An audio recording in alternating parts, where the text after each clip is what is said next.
소금은 독도 아니고 약도 아닙니다. 정말 중요한 건 내 몸이 정말 뭘 원하는가, 이것이 무슨 신호인가, 내 몸을 먼저 이해하는 게 가장 중요하다고 거듭 말씀을 드리고, 결국은 건강은 균형입니다.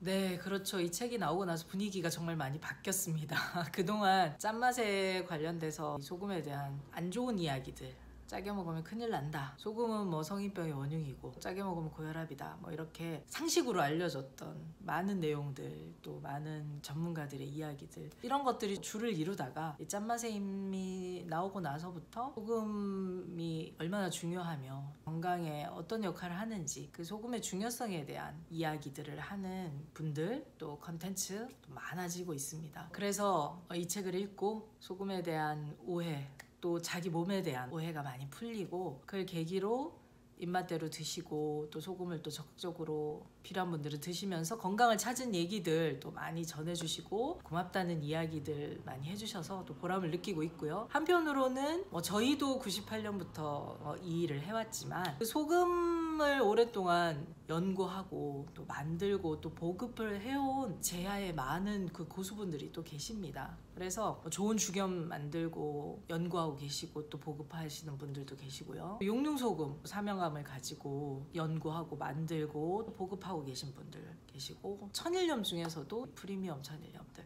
품질을 높이기 위해서 좋은 천일염 만들고 계신 분들부터 해서 이 소금 관련된 분야에서 오랫동안 연구도 하고 또 제조도 하고 보급을 하고 계셨던 많은 분들이 이 책이 나오고 나서 정말 고맙다, 주변에서 소금에 대한 오해를 많이 하고 있어서 하고 있는 일에 대해서 좀 오해를 풀고 싶은데 권할 만한 책, 이야기들이 없었는데 이 책이 나오고 나서 주변에 많이 권하시기도 하고 힘을 많이 얻고 있다, 이런 얘기도 많이 전해주십니다. 그래서 실제로 다양한 그 소금 관계된 일을 하시는 분들이 직접 찾아오시기도 하고 또 좋은 소금을 보내주시기도 하고, 그래서 저도 몰랐던 것들 새롭게 알게 되는 것들도 많았고요. 우리나라가 땅덩어리는 작지만 굉장히 재밌는 게 전 세계 어디에도 없는 소금을 끓이고 혹은 태워서 이 소금이 갖고 있는 어떤 장점과 약성을 높이는, 그래서 이것을 건강에 적극적으로 활용하는 방식으로 쓰고 있는 게 우리나라인데요.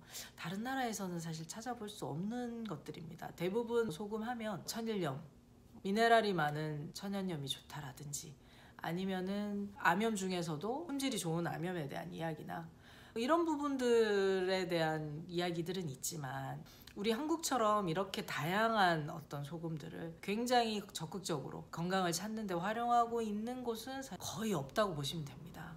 결국은 불과 함께 이 광물을 다루는 능력들, 기술들, 어떻게 보면 연금술인 거죠. 그것에 대한 탁월한 감각, 예전에 우리가 이제 금속을 다스리고 화려한 그 문명을 이루었던 것처럼 어떤 물질에 관한 본질을 좀 파악하는 눈, 그런 어떤 통찰력, 이런 게 뛰어나지 않나 우리 민족이, 그런 생각을 다시 한번 해봅니다.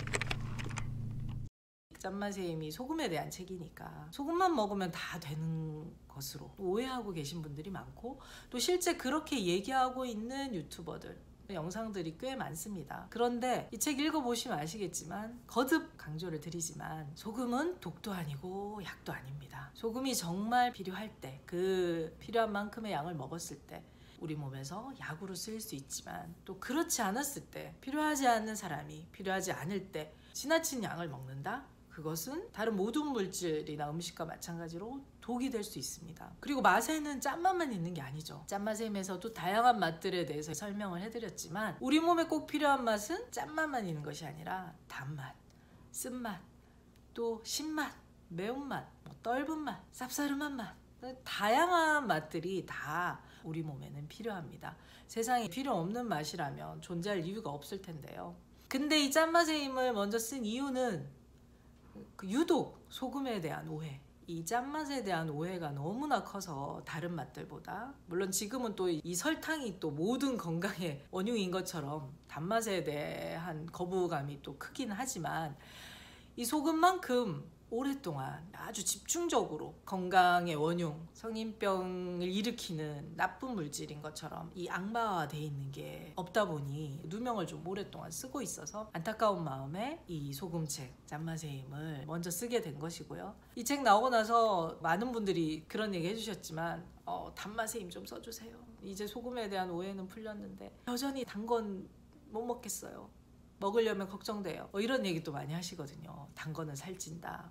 달게 먹으면 당뇨 걸린다. 이런 오해를 하셔서 정말 단맛이 필요한데 단맛을 못 드시고 계신 분들이 그만큼 또 많기도 합니다. 어쨌든 이 짠맛만 드시라는 건 아니다. 오해하시면 안 된다. 정말 중요한 건 내 몸이 정말 뭘 원하는가. 이것이 무슨 신호인가. 내 몸을 먼저 이해하는 게 가장 중요하다고 거듭 말씀을 드리고, 결국은 건강은 균형입니다. 그래서 힘들의 균형, 맛들의 균형인 거죠. 그런데 그 중에 특히 내가 짠맛에서 나오는 힘이 부족할 때, 그 짠맛이 부족했을 때 생기는 부분들이 상당히 많기 때문에 우리 민족 같은 경우는 특히 체질적으로 이 소금기를 채워도 그렇게 쌓이지가 않습니다.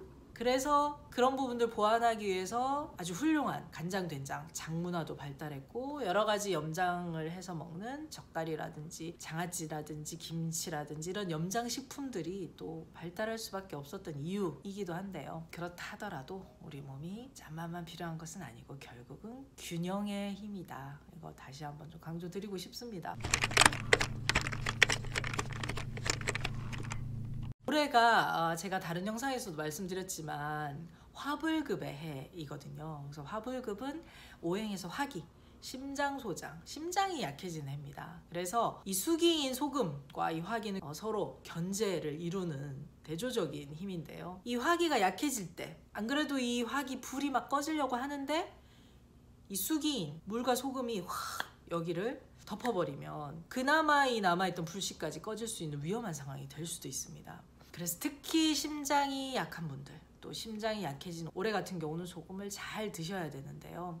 그럼 어떤 그 신호들이 있느냐, 심장이 약했을 때, 화기가 약했을 때 신호들 몇 가지 말씀드리면, 일단 이 심장의 화기는 열을 확산시키는 힘입니다. 수기는 수렴해서 가라앉히고 화기는 위로 확 띄우는, 폭파시키는 이런 힘이죠. 근데 그 힘이 약한 분들 같은 경우는 열을 확산하는 힘이 떨어집니다. 이렇게 심장의 어떤 박동을 해서 손끝 발끝까지 피를 보내는 그 힘이 딸리는 거죠. 그러다 보니 몸도 좀 냉하고 순환이 전체적으로 잘 되지 않아서 생기는 여러 가지 문제가 있습니다. 대표적으로 많은 냉증들이 여기 들어갈 거고요.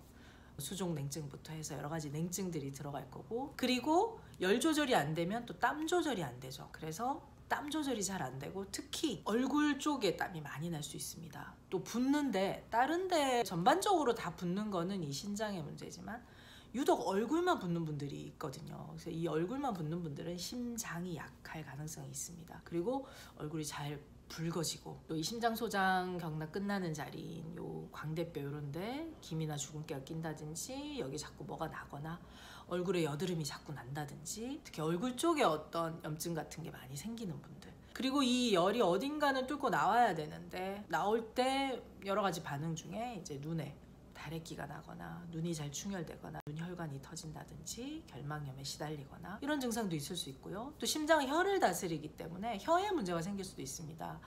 그래서 혓바늘이 나거나 발음이, 혀가 짧은 소리가 난다든지 말을 더듬는다든지 발음이 또 특히 잘 안 된다든지 이런 일도 생길 수 있고요. 또 입병도 잘 날 수 있고요. 또 숨이 차거나 가슴이 답답한 증상, 그런 증상도 있을 수 있고, 심장 소장 경락이 지나가는 그 경맥 주행상에 문제가 생길 수 있습니다. 새끼손가락 저리고, 이 손목이 약하고, 팔꿈치 아프고, 날개죽지, 어깨 무겁고, 어깨 아프고, 또 날개죽지에 뭐가 난다든지, 거기 기름기가 껴서 뭐 생긴다든가 이런 거. 그 다음에 겨드랑이에 곁땀이 많이 나거나 여기 순환이 안 돼서 생기는 림프의 어떤 문제, 그런 부분들. 또 겨드랑이 냄새가 많이 나거나, 뭐 이게 다 이제 심장이 약했을 때 우리 몸에서 보내는 신호들이거든요. 화기의 문제. 그리고 심적으로는 확산하고 표현하고 발산하는 힘인데 그게 안 돼서 내가 하고 싶은 얘기를 속 시원하게 잘 하지를 못합니다. 거절을 못하거나 고맙다, 사랑한다, 미안하다 그런 이야기들을 속 시원하게 하지 못해서 생기는 여러 가지 문제들, 집에 가서 이불킥을 하게 되고 혼자 섭섭해서 삐진다든지, 아니면은 이 표현하지 못해서 생기는 억울함, 화병 같은 게 생기거나 또 짜증이 계속 올라온다든가 뭐 이런 많은 문제들, 소심해서 생기는 여러 가지 심적인 문제들이 또 올 수가 있는 거죠. 꿈도 많이 꿀 수 있고요, 꿈자리도 안 좋을 수 있고, 화기가 약해서 생기는 많은 문제들이 있을 수 있는데, 이런 화기가 약해서 심장을 먼저 다스려야 하는 분들이 소금부터 드신다.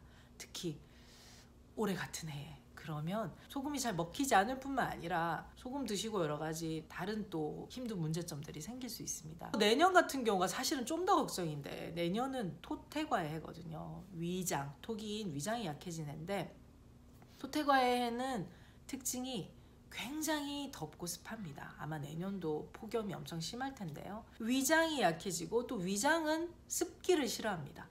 물기를 싫어하거든요. 과한 물기와 습기를. 그런데 이 소금은 또 수분과 함께 이동을 하다 보니 소금이 들어가면 몸이 수분을 보유하게 되고, 이 지나친 물과 소금이 위장을 힘들게 할 수 있습니다. 여러 가지 문제들 많이 생길 수 있는데요. 실천력도 떨어지고 생각 많아지면서 공상망상이 많아지거나, 무릎이 안 좋거나 뭐 살이 찌거나 당뇨가 생기거나, 아니면은 유방의 문제, 위장의 문제, 소화의 문제, 여러 가지 이 위장이 약해서 생기는 많은 문제들이 생길 수 있는데, 생각 없이 소금을 드신다 그러면 오히려 균형을 깨는 일이 생길 수 있기 때문에 주의를 꼭 하시라는 좀 말씀드리고 싶습니다. 특히 올해 같은 경우는 심장을 먼저 잘 챙기면서 소금을 드셔야 된다, 그 말씀을 꼭 드리고 싶습니다. 그렇죠. 그렇다고 소금을 안 먹으면 안 되는 거죠. 그래서 소금은 필요한데, 그럼 올해는 어떻게 지혜롭게 좀 소금을 먹어볼까? 첫 번째, 시간대를 좀 말씀을 드리면, 이 심장이 약해지는 시간대는 오전 시간대, 아침 시간대입니다. 그래서 미국의 어떤 연구 결과에 따르면 심장마비가 가장 잘 일어나는 시간을 봤더니 월요일 오전 9시, 10시 이때더라. 이때가 사실 심장에 해당되는 시간이고 실제 심장이 약해지는 시간이죠. 근데 그때 막 예열을 해가지고 심장이 막 불을 붙여서 쓰어야 하는 시간인데 확산을 시키고, 그런데 소금은 이걸 가라앉히고 수렴을 시키고 불을 좀 끄는 속성이 있습니다. 그래서 그때 물과 소금이 확 들어간다? 그럼 그 당시는 모를 수 있지만 오후로 가면 굉장히 몸이 무겁고 뭐 머리도 아프고 여러 가지 불편한 증상이 나타날 수 있습니다. 그래서 이 심장이 약한 분들, 특히 또 올해처럼 이 화불급이인 해는 될 수 있으면 오전에는 소금을 드시지 마시라. 언제 드시냐? 또 3시 이후 이렇게 좀 뭔가 하루를 쓰고 나서 이제 좀 찌꺼기가 생겨서 이 부분들을 좀 정리를 해야 되는 시간대, 그때 드시는 게 가장 좋고, 저녁이나 밤 시간대 아마 드시면 오히려 더 잘 먹힐 수가 있습니다. 그래서 시간대는 오전 시간을 좀 피하라는 말씀을 드리고 싶고요. 단 예외는 있습니다. 지금 당장 몸에 염증이 많다. 그럴 때는 그게 아침이든 새벽이든 필요합니다. 그리고 드셔보시면 잘 들어갑니다. 그때는 예외로 하고, 일상적으로 또 특히 심장이 약한 분이, 특히 올해처럼 이렇게 심장이 약해진 해일 때는 특히 오전 시간대, 아침 시간대는 피하시면 좋겠다 말씀드리고요. 두 번째는 드시는 방법인데, 자, 소금 물로 드시는 분들 이것 좀 주의를 하실 필요가 있습니다. 심장이 약하고 또 몸이 좀 찬 분들은 수분에 대한 조절력이 좀 떨어집니다. 그래서 소금은 어쨌든 물과 함께 물을 품고 물을 이동시키는 물의 배우인데요. 소금 물의 형태로 드시다 보면 이 수분 조절이 잘 안 됩니다. 그래서 사실은 좀 먹기도 힘들고 한데 어디서 보니 소금물을 먹으라 하더라 해서 굉장히 많은 양의 소금물을 타가지고 다니시면서 억지로 드시는 분들도 계신데, 처음은 좀 먹으니까 몸도 괜찮은 것 같은데 이거 계속 먹으니까 뭔가 이상하다라고 느끼고 있는 분도 계실 겁니다. 그런 분들 절대 소금물로 드시지 말고요. 특히 심장이 약하고 몸이 냉한 분들은 소금을 드시고 물을 또 따로 드시는 이 방법을 추천을 드립니다. 그리고 목이 마르면 또 물을 좀 드시면 되고요. 그렇게 하면 수분 조절이 좀 되는데, 그렇지 않고 이 소금 물의 형태로 녹여서 그냥 이걸 몇 리터씩 이렇게 갖고 다니면서 드시다 보면 수분 조절이 잘 안 되다 보니까 여러 가지 문제 생길 수 있습니다. 자, 아무리 소금물이 필요하고 중요하다고 해도 결국은 이게 다 수분이다 보니 수분도 지나치면 독이 될 수 있습니다. 그리고 이 수분 자체를 또 몸은 또 데워야 하기 때문에 엄청난 에너지를 쓰게 되거든요. 그래서 이 수분에 대한 조절을 잘 하시려면, 특히 또 심장이 약하고 몸이 냉한 분들은, 위장이 약한 이런 분들은 소금을 드시고 물을 따로 드시는 방법 추천을 드리고요. 그리고 세 번째는 죽염 같은 경우 소금 이외에 또 다른 유용한 미네랄들이 많기 때문에 죽염을 선호하시는 분들도 있고, 죽염의 가치를 높이 평가하시는 분들, 또 죽염 드시고 효과 보신 분들도 많습니다. 실제 좋은 죽염들이 많고요.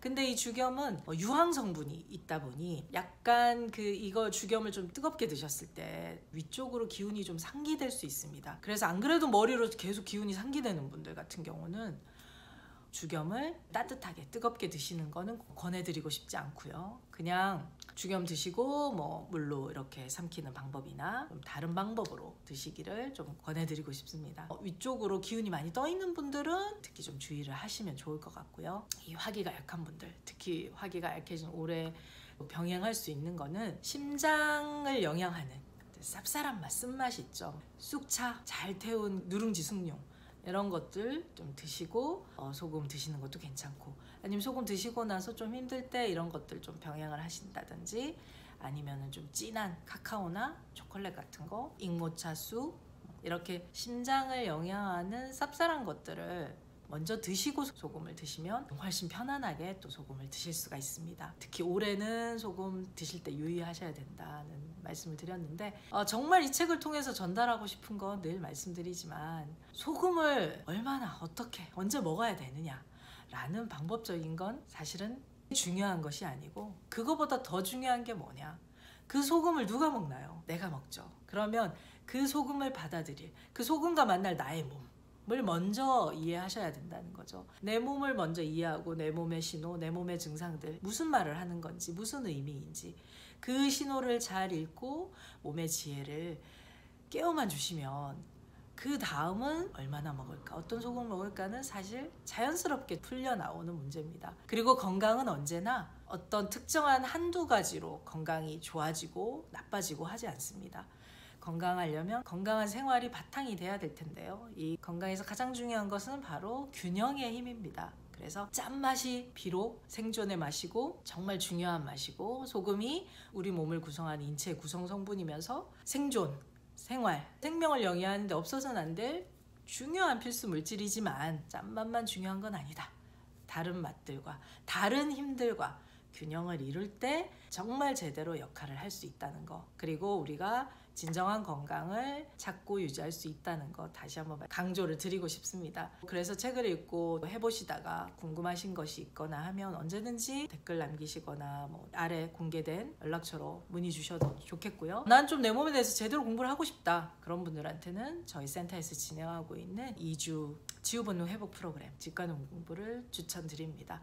일단 그 모든 것의 바탕은 내가 나 자신을 먼저 알아야지 다른 많은 것들, 몸의 지혜와 내 안에 있는 생명력을 깨우는 것이 항상 먼저라는 거 다시 한번 강조드리고 싶습니다. 네, 지금까지 짠맛의 힘의 저자 김은숙이었습니다. 구독, 좋아요, 알림 설정 꼭 부탁드립니다. 고맙습니다.